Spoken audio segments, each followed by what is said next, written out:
Good morning, everybody. Welcome to Natural Science, Grade 8. Today we're going to be discussing ecology. Still terms one work. The whole lesson, the whole of this week, we're going to start with revision for term one work. By Friday, we'll be able to finish. And then next week, we'll start with revision for term two. And then I have lots of interesting experiments for you to do next week. Okay, so in ecology, we're going to be discussing the interaction and interdependence with the environment, because basically that's what ecology is, where different things interact and are independent with the environment.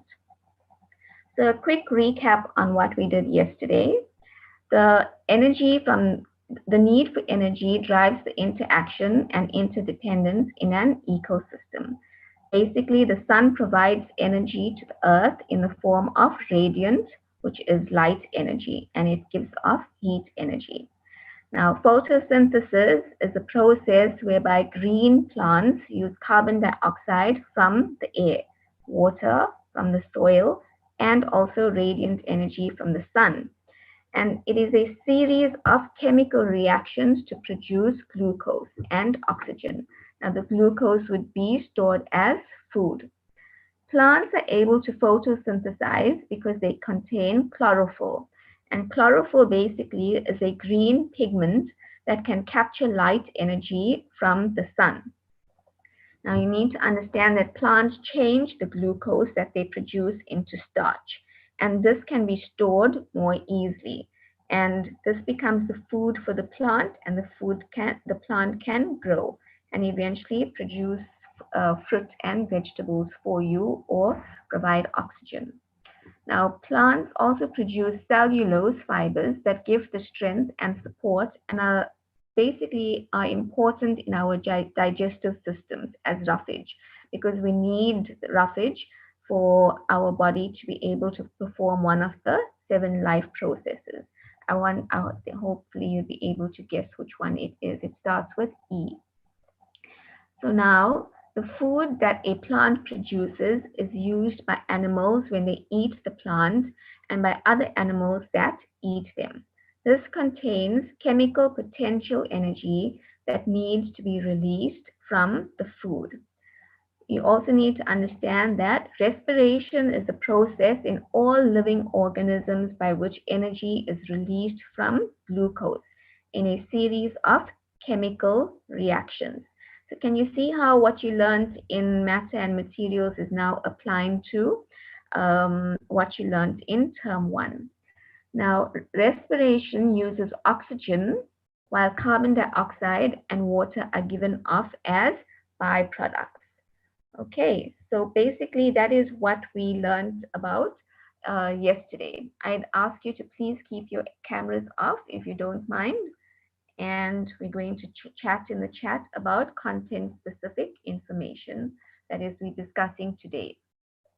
Now I'm going to introduce you to what ecology is. Ecology is the study of interactions of organisms with one another and with the physical and chemical environment. Now, scientists usually classify the study of ecological interactions into 4 levels. And these levels are basically the population, the communities, the ecosystem, and the biosphere. Now, if you have a question, you're welcome to raise your hand and ask me if you don't understand anything. So I'm going to explain what an ecosystem is. And I'm going to do it step by step. And then after I do the next explanation, then I will give you a proper definition of an ecosystem. So all ecosystems basically make up the biosphere. So you get different ecosystems and all of it together, it makes up the biosphere. And the biosphere basically is the land, the air, the sea, the water, and everything that is around the earth. So the earth is the atmosphere, the land, everything. That is the biosphere. Now, an ecosystem consists of an ecological community that includes all living organisms.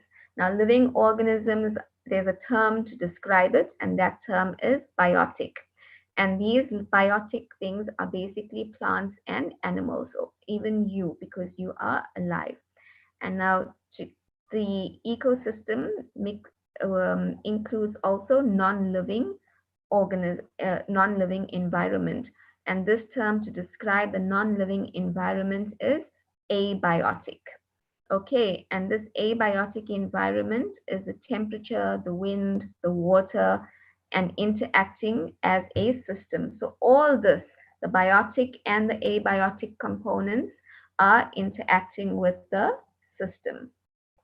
Okay, so the size of an ecosystem is not specifically defined, and it usually encompasses a specific limited area, although it does not encompass the entire planet. So you need to understand that you have different ecosystems.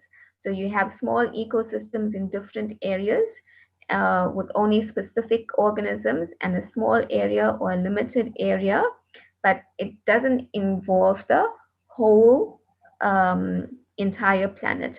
So all these little different ecosystems are put together and they make up the biosphere.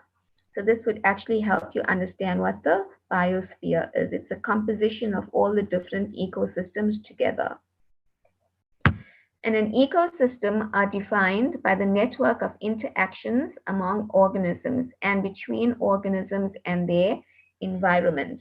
So it's a network. All these ecosystems is basically a network of an interaction between all the organisms put together and also the environment.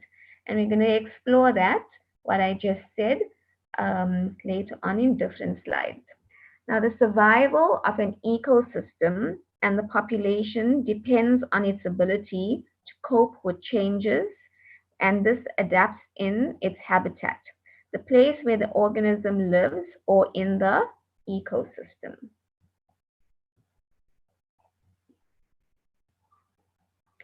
Okay, so you need to understand that every living organism on Earth depends on and interacts with other living and non-living non-living things to stay alive. The organisms depend on other organisms for food, for example, and it also depends on their environment for protection and a place to stay. Now you need to know, like, this is forming a habitat now. Now in your ecosystem, organisms, they basically live in a habitat where they need a place for protection and a place to stay, and a place that would give them shelter and a place to raise their young. Now, the particular branch of science that studies how organisms interact with other organisms and their environment is called ecology. So in the test, if they ask you, define the term ecology, you're going to say that it is a branch of science that studies how organisms interact with other organisms and their environment. So it's a study of how organisms interact in their environment with other organisms. Or you could, even if you don't want to use the word organisms, you can say living things. Someone who studies these relationships and interactions is called an ecologist. So some of you who are very interested in natural science, this is a career for you. You can become an ecologist, and you can study the environment, and you can also study it in a way so you can help save our environment, because you must know there's lots of pollution in our environment, and you can become environmental ecologist as well. So it's also a field that you can go into. So now let's discuss what ecological interactions are. So the ecological interaction that takes place within a specific area are generally classified into 4 levels. So these 4 levels are the populations, the communities, the ecosystems, and the biosphere. So what I'm going to do in the slides that are to follow, I'm going to define populations for you. I'm going to define a community, and then I'll give you a definition for ecosystems and a biosphere. So on the next slide, we'll look at the illustration of the different levels of organisms, or these different levels. Now you can look at this picture. You can see the earth here right on top. Basically, this is a picture of the earth, and it is called a biosphere. It's made up of the biosphere. Now you have your organisms, so there's different types. Okay. Now, for example, this is one. That's a deer. And then you have a population. So a population is a whole lot, many deers all put together living in a specific area. Then you have a community. Now the community doesn't only involve the deer. You have the zebras, you have the I think it looks like horses. And you have an eagle, you have the lion.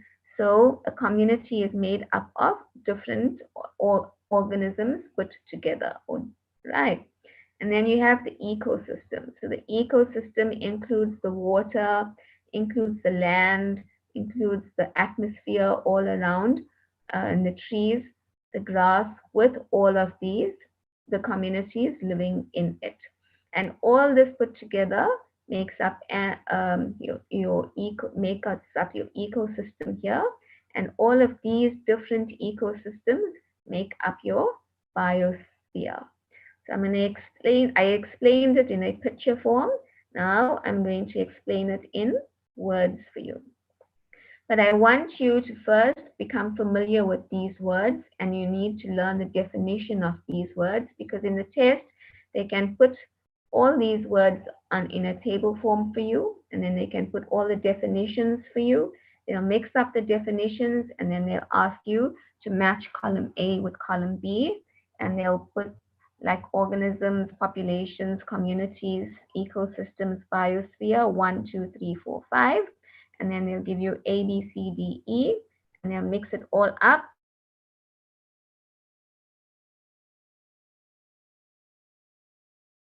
E, so you write 1E. And that's how you answer tables. Okay, in the test. So sometimes they give you the definitions and you just have to look at it.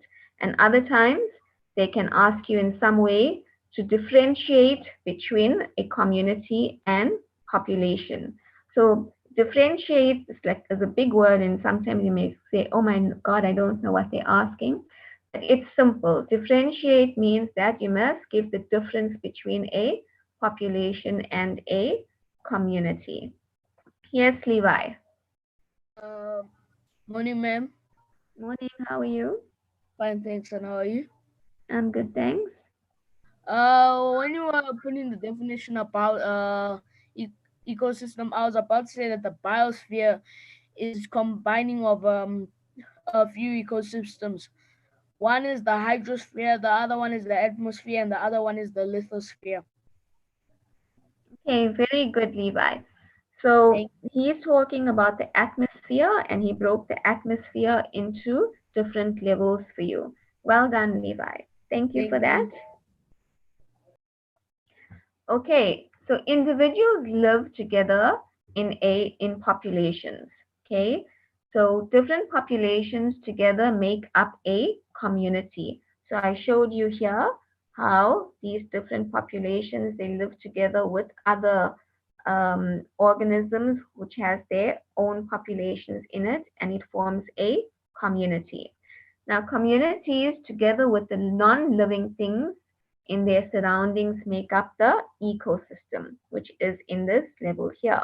So you have all your communities here, and then you have your non-living things that interact with your community. For example, you need water to drink, you need air to breathe. So you know how they are all interdependent and interact, because one can't live without the other. Right. So now a whole lot of ecosystems together put are put together, and this makes up the biosphere. And then also you have in your biosphere, you have your atmosphere, and that atmosphere, as Levi correctly told you, is made up of different levels as you go higher into space. into the clouds, and eventually into space. So your atmosphere is there to protect you from the sun's harmful UV rays. Now, that's why it's broken up into different levels. You may have heard of terms such as the biosphere and the ecosystems in previous grades. Now, I'm going to define populations and communities for you in the next slide. And you may also have heard about populations of people in South Africa. And when some people talk about your local community at home, so now you'd be able to put it into perspective and you'll know what they are talking about when they refer to populations and communities when I define it for you. And you can also, what do you mean when we use the term ecology? So I will define that for you as well. So we're going to take a closer look in the next slide. So we have the two terms here, population and community. So a population is a group of organisms of the same species that live in the same area at a specific point in time. And they can be interbred with each other. So basically what I said is that a population is a group of organisms of the same species that live in the same area at a specific point in time. So the key words for you to understand here, I'm going to underline it for you. It is a population is sorry. Oh no. Okay. Um we, my highlighter went a bit off. So we're going to say a population is a group of organisms and it must be of the same species. And these species basically live in the same area at a specific point in time. So that means that it must be at a specific time. Okay, and they interbreed with each other. Okay, so this basically makes up your population. When a scientist studies a population, they might study how the population grows and the factors that affect how the population increases or decreases. So what scientists do basically is that they studied population demographics. Okay, you'll learn that in geography. And they explain how the population grows, and also there are factors that affect why certain populations increase and why certain population decreases. And there's lots of factors that causes populations to increase and decrease. Can anybody give me one example of why a population would increase? Anybody wants to try? You can either give me an example of why you think a population would increase or why a population would decrease. Yes, Levi. Right? I say that the population will increase because of their living conditions. Because of? Their living conditions. Okay. Anyone else? I saw two hands raised. I'll Um, ask my host to unmute one person. Hello, ma'am. Actually, I think the population will increase because of how it depends on how what can I say, the environment is. Okay, that's good. Thank you for that. So now sometimes population increases because of good health conditions and you have a healthy environment and so your population would increase because of your living conditions. They are of high standards and it's safe and people eh, uh, also people move from rural areas to urban areas. So you'll have an increase in an urban area because there's more job opportunities in an urban area. So one of the reasons why a population, please keep your cameras off if you don't mind.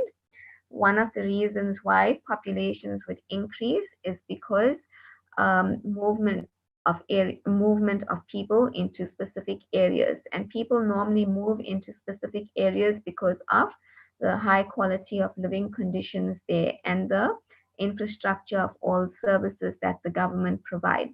And this is more in a urban area. Now, populations do decrease, and this would be because of viruses like we presently under. This is why you're on lockdown. So the government is trying to protect you, to protect the population from decreasing. That's why they asked you to stay at home so you won't be infected by viruses. Okay, so viruses is one of the main reasons why populations decrease. Okay, now a community, in ecology, a community refers to all the populations of organisms that interact in a certain area. Ecolo- Community ecology is the study of how they interact. So basically, you specified community ecology. It's telling you how all the populations put together, how they interact in a specific or a certain area. Because like now we have to do it in areas because certain areas have different climates, and you want to see how organisms and populations and communities interact under those specific conditions in a specific area. Because you would know, like for example, like South Africa is divided into different provinces, and the climate in Durban, for example, is different from the climate in Cape Town. And it's certain plants, and you find certain plants and certain animals in Durban, and you find different plants and different animals in Cape Town. And this is because of the climatic conditions. So this is why we say a specific area. Now, you can ask what feeding relationships occur in that area. So feeding relationships are something that we're going to also discuss tomorrow. And the grasses for herbivores are all different in different areas because of your climatic conditions. So basically, this is the difference between a population and a community. So a community is as many populations put together to make up a community. Now let's look at an ecosystem. You have different populations interact with each other to form a community. When we look at how the communities interact with non-living things in the environment, then we are looking at ecology at the ecosystem level. So I'm going to repeat that again. When we look at how communities interact with the non-living things in the environment, then we refer to it as ecology. Now, I want you to look at this ecosystem at the bottom with the elephant drinking water and by this water hole, and a whole lot of other animals around it. Does anybody want to explain this ecosystem to me? You can raise your hand if you'd like to. Look at the picture, and then you can explain this type of ecosystem. Think about all the living organisms here and all the non-living factors that are around it. Yes, Levi.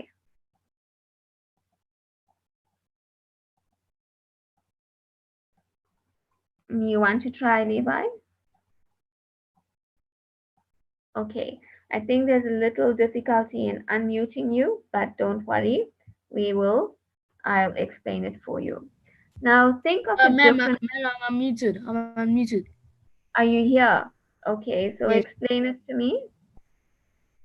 Uh, I say that there are three different organisms here in the picture, and the non living factors that are surrounding them are the land and the water, if I'm not mistaken. Okay, that's very good. And Uh, what are they was breathing? What are they Ma'am? breathing? What are they breathing? A. Air. Okay, so land, water, and air is interacting. M. Um, yes. Or you could also say that there's three different organisms. It's a mix of the hydrosphere, the lithosphere, and the atmosphere. Okay, well, good, very good, Levi. So I'm Thank, going to also thank you for that. So thank I'm going to explain it to you as well. So think of the different populations of organisms making up a community in the Kruger Natural Park. So like this is an image from the Kruger Natural Park. And then you have the zebra, you have elephants. Now you can't see lions, but they are lurking around somewhere. You have springboks, and then you also have different types of trees and grasses that are on the land. Now, if you look at this waterhole population, and if you study how these living and non-living things interact, so the zebra and the springbuck are drinking water while the elephant is splashing mud around itself to cool it down. So, an elephant is big and it has that thick layer of skin covering it. So, it needs the mud to cool itself down to protect it from the sun. So, this is how this ecosystem is working with the living and the non living things interacting with each other. So they're basically using water to drink and the mud around that water hole to cool themselves down from the sun. Now, because you have this ecosystem, it looks like it is dry because you can't see many trees around it. Now, because there won't be so many trees around it, it makes that area a bit more dry and hot. So they need this water hole to cool themselves down from the sun's sun's rays. Okay, so we'll go now move on to the biosphere. All the ecosystems on the earth, they combined to make up the biosphere. At, at the biosphere, we can study how the living and non-living things interact on a much larger scale. And these include the climate changes, how the earth has changed over time, and also the movement of the planet, because you would also study later on that the earth is moving and it's rotating on its own axis. And now this basically also affects different ecosystems, also the wind patterns, rock formation, and soil formation. So why do you think the movement of the earth affects ecosystems? Can anybody tell me? How would it affect an ecosystem by the earth rotating? You would have done it in grade 5 and 4 and 5, 6 as well. Levi? I think it's climate change probably. Okay, climate change. What causes the climate change and the movement of the earth spinning on its own axis? I'll give you a clue. The sun is here, Hmm. and then the earth is revolving around, moving around, and by it revolving around the sun, what does it cause? Um, Not sure. Change in temperature. Yes, changes in temperature. Very good. So it causes for the four seasons. So you get summer, winter, autumn, Something. and Hmm. spring. So these four seasons, because it changes according to the rotation of the earth, it gives you different climatic conditions, and therefore your ecosystems changes as the climate changes. Very good, Levi. Thank you so much. Thank you. You're welcome. Okay, so now what we're going to do is we're going to study one specific ecosystem I'm going to show you now. The living organisms on Earth live and they interact in different ecosystems around the planet. Together, all these ecosystems, they make up the biosphere. An ecosystem consists of abiotic, that is non-living environments, and biotic organisms, which are living things. Now, you can ask yourself, how do the biotic things interact with the abiotic environment in a system? So we're going to look at a picture of a grassland ecosystem. So let's look here.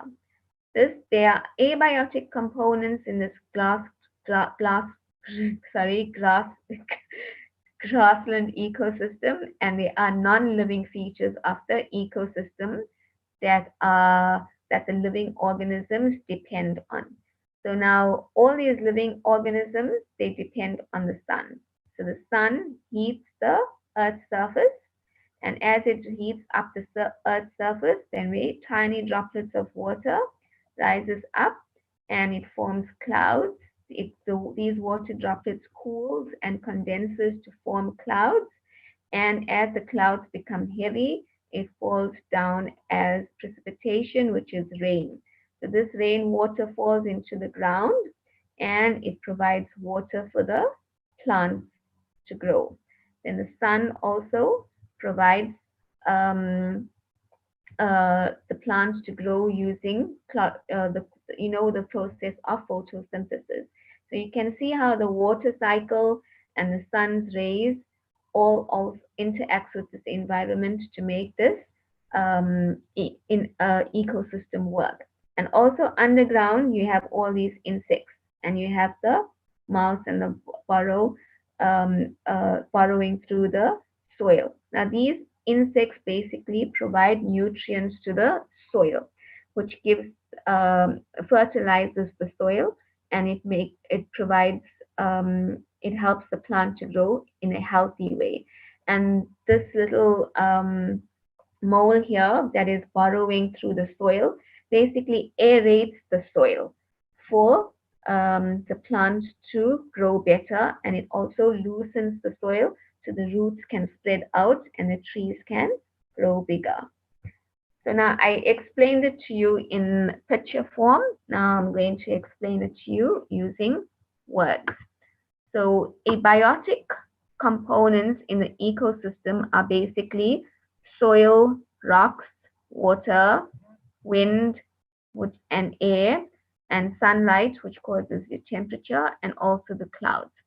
Now, the organisms are interacting with the abiotic environment. I'm going to discuss that. And then I'm going to discuss how temperature affects the grassland ecosystem. So the organisms are interacting with the abiotic environment. Let's see. Basically, the eagle uses the wind and the air to soar and glide while the eagle is hunting. Then you have trees and grasses. These are rooted in the soil so that they do not blow over. So the roots anchor the plant and the trees. It provides a solid foundation for it. And they can get water from the sunlight, and they get water through the water cycle, and they use sunlight and carbon dioxide to make food. The mouse creates its own home in the ground, which is dead sticks and grasses, and it also stores seeds and food in the soil to hide it from predators. So the mouse, or even the mole, they burrow through the ground, so that would be their habitat, which protects it from the predators from eating it. And then you have also the worms and the insects. They live in the soil and they provide nutrients for the plants and the trees to grow. So we're going to discuss the movement of water through the soil. The water in the dam evaporates and it changes from liquid to a gas. Now the water vapor then condenses to form clouds in as fine droplets of water. When the water droplets become big and huge, they precipitate as rain, and the water runs down the slopes and it collects in the lower regions because it slopes down from high to low, and it gathers in places like a pond. Now, who wants to try to tell me how temperature affects the grassland ecosystem? Does anybody want to try? Okay, I'll tell you. So the time of day will affect the temperature, as this will affect how much energy of the ecosystem receives from the sun. And it also depends on the Earth's position. So basically, the time of the day, you have day and you have night. Now, one of the things, the most important thing that affects an ecosystem between day and night is plants, for example. During the day, the plants take in carbon dioxide and they give off oxygen. But at night, the system is reversed. The plants take in oxygen and they give off carbon dioxide just like you. So, can you see how temperature and the Earth's position affects ecosystems? The time of the year also affects the temperature at the ecosystem. So its distance from the sun, it changes. So you had your 4 seasons. Weather conditions also affect temperature. For example, clouds, wind, rain. And the direction of the area faces also affect the temperature, also the slope of land. These all affect the amount of sunlight coming into the Earth's atmosphere and how much of sun plants receive and different ecosystems receive. Because you must know some areas are not as hot as other areas. As I explained to you, they have different climatic conditions. So apart from the recycling water, you have biotic and abiotic factors also interact to recycle carbon dioxide and oxygen in ecosystems. Now you have photosynthesis in plants. They use carbon dioxide to produce glucose. The plants and the animals, they then break down the sugars and they release the carbon dioxide again during respiration. Now, photosynthesis releases oxygen while plants and animals take it in for respiration. Now, I want you to look at the diagram or the illustration that I put up to show how the gases are recycled in a pond ecosystem. We did a grassland. Now we look at the pond ecosystem, and we also did a waterhole. Now we're going to see how the air is interacting. So basically, oxygen is released through respiration by plants and animals. And carbon dioxide is released. And then the carbon dioxide is used by plants to photosynthesize. And these plants give off oxygen, which the animals use. Um, during respiration. Now, also, carbon dioxide is released from decaying leaves. So, when the leaves die and they fall, they release carbon dioxide.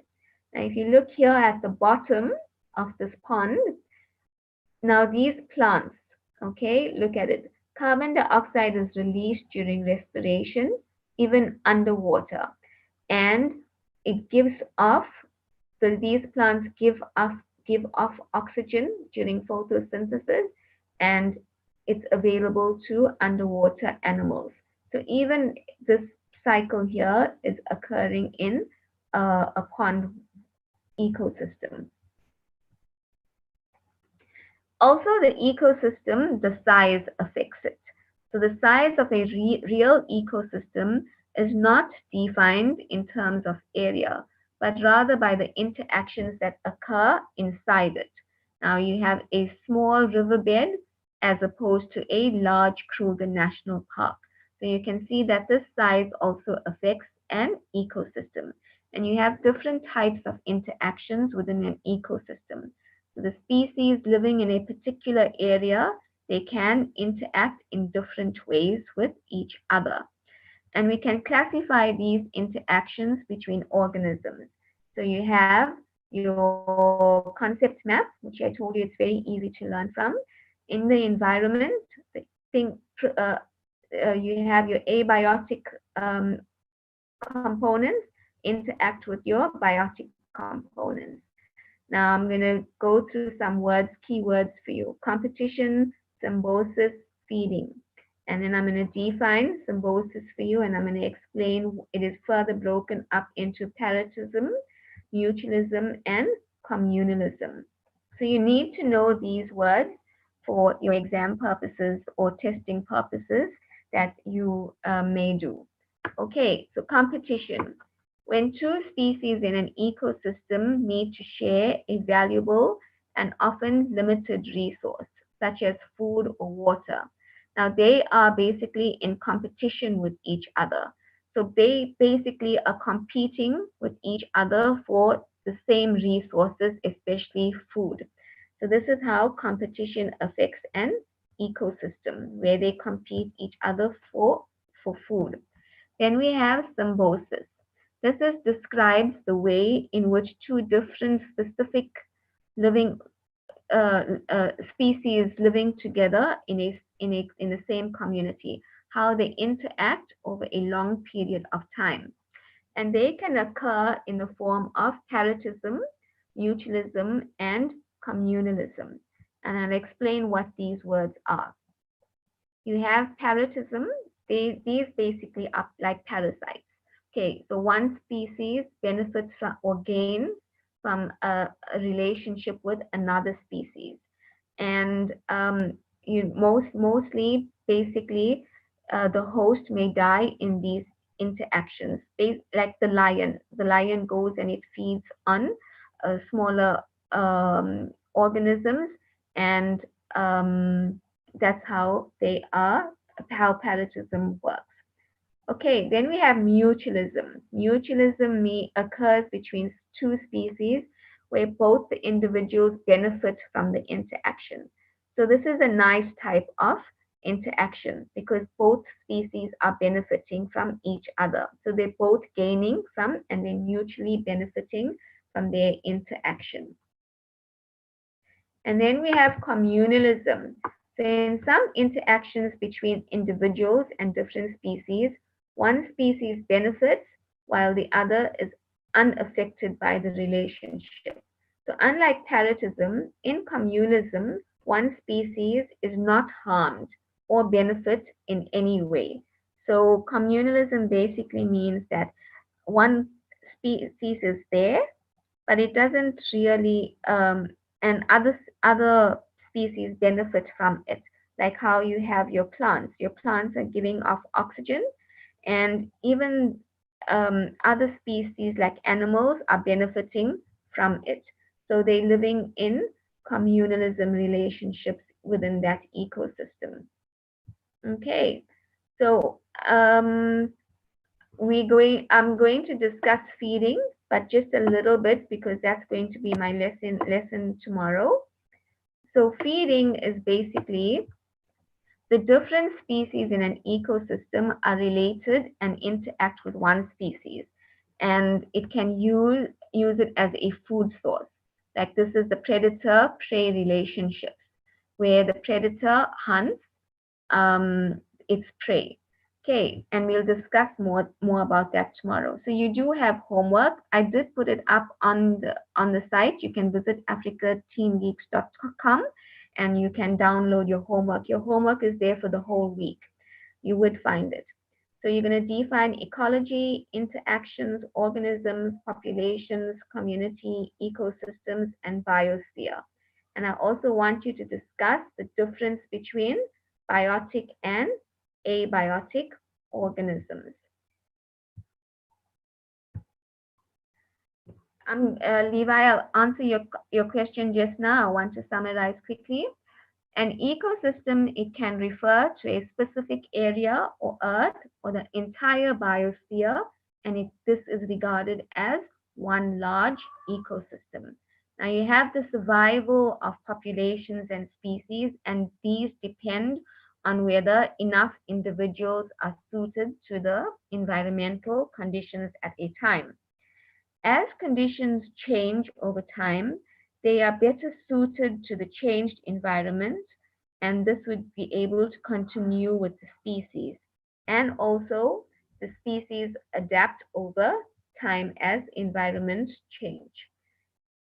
All the information was derived from cuvela.com, and the Department of Education uses the site for information for their workbooks. Okay, Levi, you had a question? Ma'am, Yes, about that word symbiosis, yes. isn't it the relationship between two different organisms, isn't it? Two different Okay, species. it is a relationship between two different species living in the same community, and they interact over a long period of time. But so those two different species, we can refer to them as symbiotic. Yes, you can. That's very good. You Oh, can okay. refer. Okay, well Yep. done, Levi. I'm very Thank proud of you. you for being so interactive and wanting to improve yourself. Okay, Okay, thank you. you are welcome. If you want to contact me, it's ahaffej@gmail.com. And tomorrow we'll be discussing feeding relationships and the transfer of energy in a food chain.